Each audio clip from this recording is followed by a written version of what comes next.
প্রথমত কালকের যে সাংসদদের নির্বাচন কমিশনের অভিযান নিয়ে আপনারা প্রশ্ন করেছেন, আপনারা দেখেছেন যে কালকের যে প্রোটেস্ট র্যালি ছিল সেটা অত্যন্ত শান্তিপূর্ণ ছিল। সেখানে কোনো রকম কোনো ভায়োলেন্সের কোনো জায়গা ছিল না।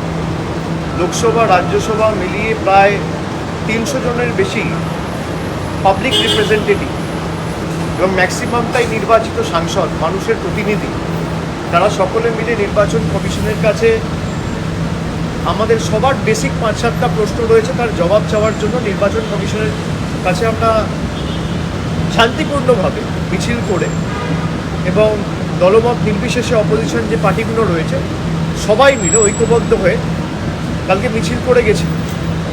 তাদেরকে নির্বাচন কমিশনের অফিস অব্দি অ্যালাউই করা হয়নি। মহিলা সাংসদদের জোর জবরদস্তি চুলের মুঠি ধরে ডিটেন করা হয়েছে।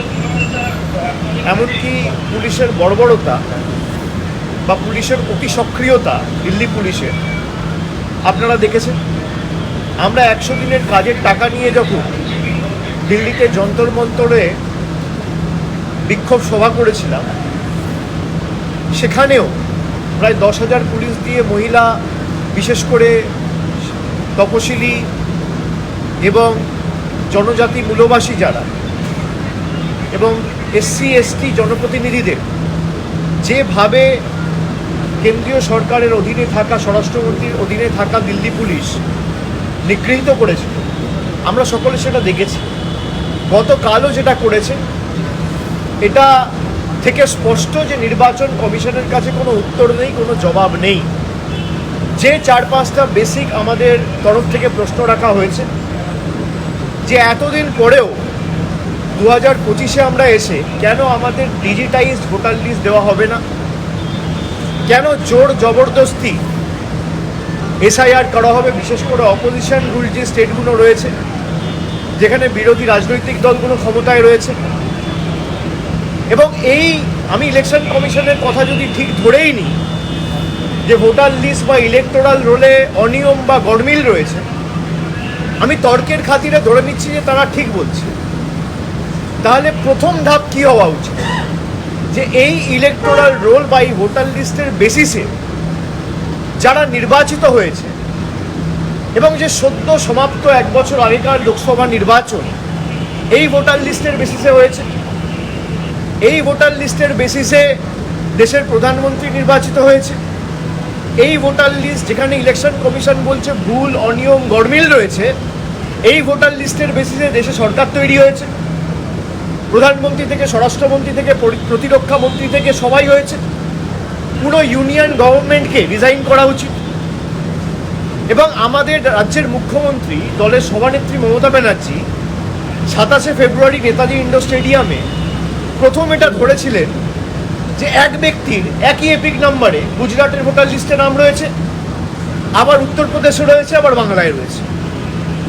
কংগ্রেসের তরফ থেকে যে সাংবাদিক বৈঠকটা করা হয়েছে সেখানে স্পষ্টত দেখানো হয়েছে যে একই ব্যক্তি একই দিনে একবার বারাণসীতে ভোট করছে, একবার কর্ণাটকায় গিয়ে ভোট করছে।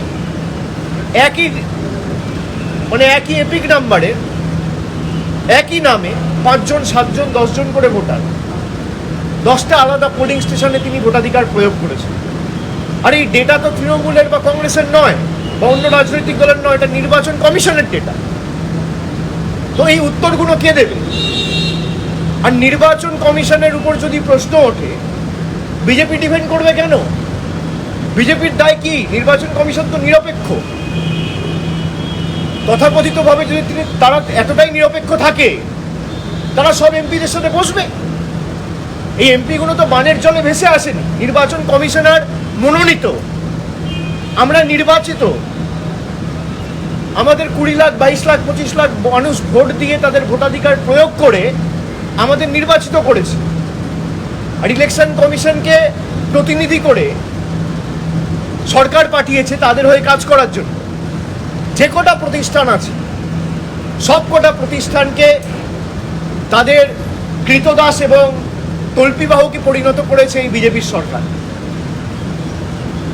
গতকালকের যে ঘটনা, তাদের কাছে যদি প্রকৃত সদুত্তর থাকতো তাহলে আপনি দেখা করতেন, কথা বলতেন।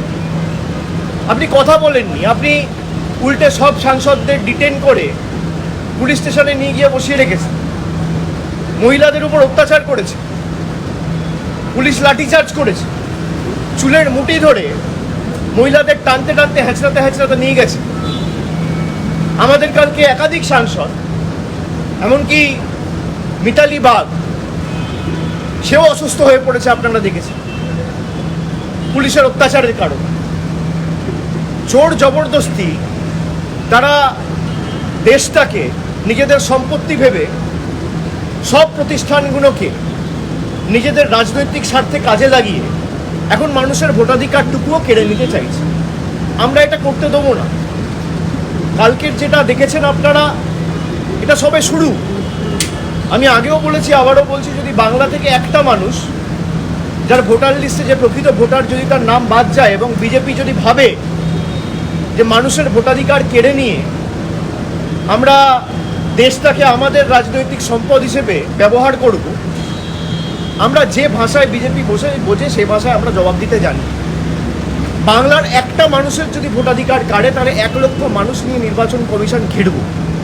বিজেপির কোনো নেতা বাঁচাবে না। বিজেপি ভালো করে জানে যে বৈমাতৃসুলভ আচরণ বাংলার মানুষের প্রতি, বিশেষ করে গত 4 বছরে, 4.5 বছরে নির্বাচনে হেরে যাওয়ার পর বাংলার মানুষের প্রতি তারা করেছে, টাকা বন্ধ থেকে শুরু করে বাংলার মানুষকে বিভিন্নভাবে ব্যঙ্গ বিদ্রুপ করে বাংলাদেশি বলা। বাংলার মানুষ যদি ভোটাধিকার প্রয়োগ করার সুযোগ পায়, এদের জামানত বাজেয়াপ্ত হবে। সুতরাং তারা আগে থেকে প্রস্তুতি নিচ্ছে। আমি ইলেকশন কমিশনকে বলবো যে সবাই বলছে আপনারা ভুল, বিরোধী পার্টি। আমি ধরে নিলাম তর্কের খাতিরে আপনারা ঠিক। আপনারা যদি ঠিক হন তাহলে প্রথম পদক্ষেপ, যদি এই ভোটার লিস্টে গডবিল থাকে, তাহলে ফার্স্ট স্টেপ শুড বি যে তৎকালীন যিনি চিফ ইলেকশন কমিশনার ছিল রাজীব কুমার, তার বিরুদ্ধে ক্রিমিনাল প্রসিডিং ইনিশিয়েট করা, তার বিরুদ্ধে নির্বাচন কমিশন থেকে এফআইআর করা, যে তার তত্ত্বাবধানে, তার ভিজিলেন্সে, তার সুপারভিশনে যে জেনারেল ইলেকশন 1 বছর আগে হয়েছে, সেখানে যদি ভোটার লিস্টে গডমিল থাকে আর ফেক ভোটার থাকে এবং সত্যি বাংলাদেশি থাকে, তাহলে তার বিরুদ্ধে ক্রিমিনাল প্রসিডিং ইনিশিয়েট করে সেই ভোটার লিস্টের বেসিসে যারা নির্বাচিত হয়েছে সবার পদত্যাগ করা উচিত। এবং তারা যদি পদত্যাগ করে তাহলে প্রধানমন্ত্রীর পদত্যাগ করা উচিত। এই ভোটার লিস্টের বেসিসেই প্রধানমন্ত্রী, স্বরাষ্ট্রমন্ত্রী নির্বাচিত হয়েছে। এই ভোটার লিস্টের বেসিসেই আগামী দিন উপরাষ্ট্রপতি বা রাষ্ট্রপতি সাংসদদের ভোটে নির্বাচিত হবে।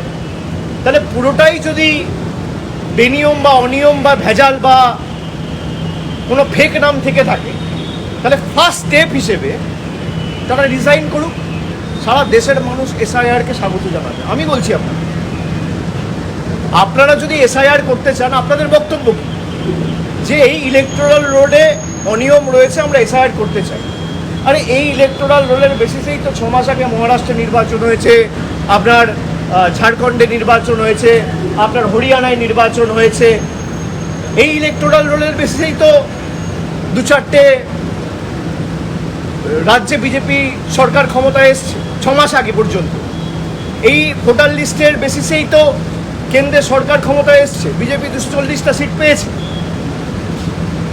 তা যারা এই ভোটার লিস্টের বেসিসে নির্বাচন করে, আমি আমার কথাও বলছি, বিজেপি শুরু করুক না, আমরা সবাই ডিজাইন করুক, কোনো অসুবিধা নেই। লোকসভা ডিসলভ করে দেওয়া হোক, লোকসভা ডিসলভ করে সারা দেশে এসআইআর হোক, তারপর ফ্রেশ ইলেকশন হোক। কেউ তো বারণ করেনি। ভাই, আপনি নির্বাচিত হয়েছেন, আপনার ভোটার লিস্টে গডমিল নেই। আমি নির্বাচিত হয়েছি, আমার ভোটার লিস্টে গডমিল রয়েছে। কি সুন্দর! এটা হতে পারে না। একই যাত্রায় পৃথক ফল, এটা হতে পারে না। আপনারা দৃষ্টান্ত স্থাপন করুন না।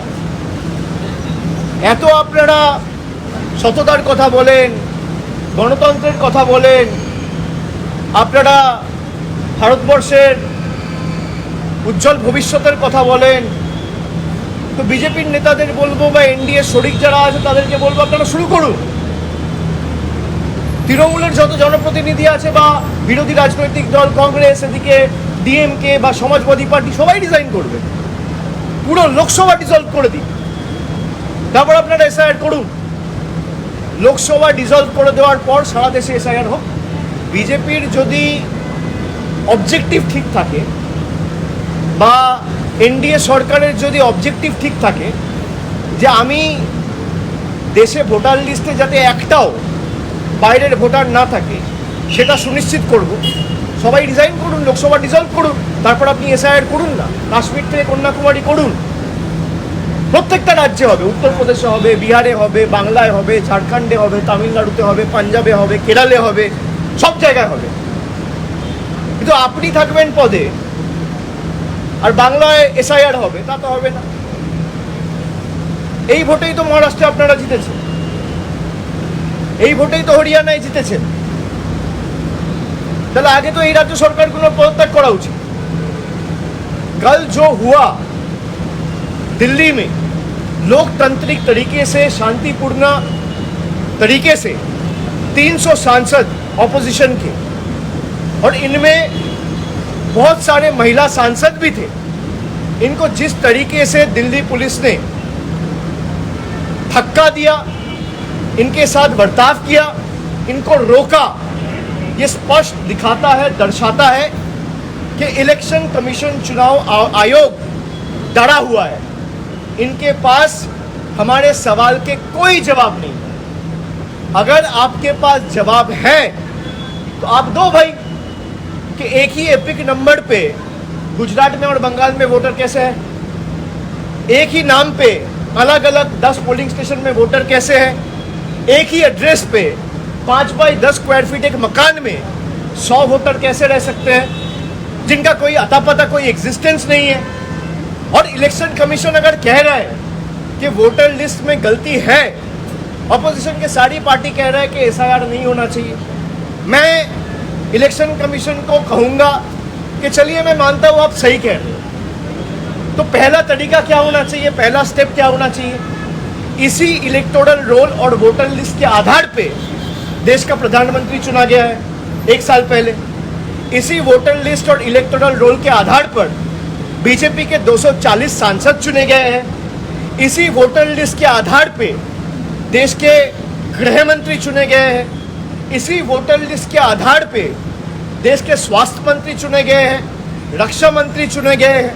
इसी वोटर लिस्ट के आधार पर जो इलेक्शन कमीशन कह रहा है जिसमें फेक वोटर है, इसी वोटर लिस्ट के आधार पर यही सांसद जो चुने गए हैं वो आने वाले दिन में राष्ट्रपति चुनेंगे, उपराष्ट्रपति चुनेंगे। तो पहला कदम चुनाव आयोग का ये होना चाहिए कि अगर वोटर लिस्ट में कोई भी इरेगुलरिटी है तो भाई लोकसभा डिसॉल्व होनी चाहिए। आप लोकसभा डिसॉल्व करिए, पूरा देश में एसआईआर करिए, कोई दिक्कत नहीं है। लेकिन आप सिलेक्टिव नहीं कर सकते ना कि गुजरात में एसआईआर नहीं होगा, गुजरात में वोटर लिस्ट ठीक है, उत्तर प्रदेश में वोटर लिस्ट ठीक है, मध्य प्रदेश में ठीक है और बंगाल में नहीं है, बिहार में नहीं है, तमिलनाडु में नहीं है। क्यों नहीं है? आपको पता है कि बिहार में अगर लोग वोटाधिकार, अपना लोकतांत्रिक अधिकार प्रयोग करेंगे तो आप हारोगे, आप चुनाव जीत नहीं सकते लोकतांत्रिक तरीके से। तो आप लोग का जो हक है, जो डेमोक्रेटिक राइट है, वो छीनना चाहते हैं। ये एक तरफा तो हो नहीं सकता। जो नियम और जो कानून आपके लिए एप्लीकेबल है, वही नियम और वही कानून इस देश में, अगर मैं बंगाल में हूँ और आप गुजरात में हैं तो एक ही कानून है। भाई अगर एसआईआर आप करना चाहते हो तो आप एसआईआर करिए, लेकिन पहला कदम लोकसभा डिसॉल्व होना चाहिए। If the government is elected on the basis of the same flawed SIR, then the legitimacy of the central government is null and void. The government of the day should resign. The union government should dissolve. The Lok Sabha should be dissolved. आप Lok Sabha dissolve करिए, पूरा देश में 140 करोड़ के देश में, पूरा देश में, हर एक प्रदेश में आप एसआईआर करिए, कोई दिक्कत नहीं है। आप इसी वोटर लिस्ट के आधार पे चुन के आए हो 1 साल पहले और आप कह रहे हो बंगाल में वोटर लिस्ट गलत है लेकिन गुजरात में सही है, बिहार में गलत है लेकिन यूपी में सही है। भाई अगर गलत है तो आपके ऑपोजिशन, हमारे ऑपोजिशन जितने भी दल हैं वो स्पष्ट आपके पास सबूत के बदौलत आपके पास इंफॉर्मेशन रखा है कि वोट चोरी कर्नाटका में भी हुआ है, यूपी में भी हुआ है, गुजरात में भी हुआ है और बिहार में भी हुआ है। और बीजेपी ने वोट चोरी करके इलीगली, अनएथिकली, अनकॉन्स्टिट्यूशनली पावर में आया है। अगर एसआईआर होगा तो पूरा देश में होगा और उसके लिए पहला कदम प्रधानमंत्री से लेकर पूरा कैबिनेट को इस्तीफा देना होगा, लोकसभा डिसॉल्व करना होगा, उसके बाद आप एसआईआर करिए। ठीक है, ये मैं स्पष्ट करता हूँ। बहुत बहुत शुक्रिया। পিস নিউজ বাংলা, সত্যের পক্ষে শান্তির পথে।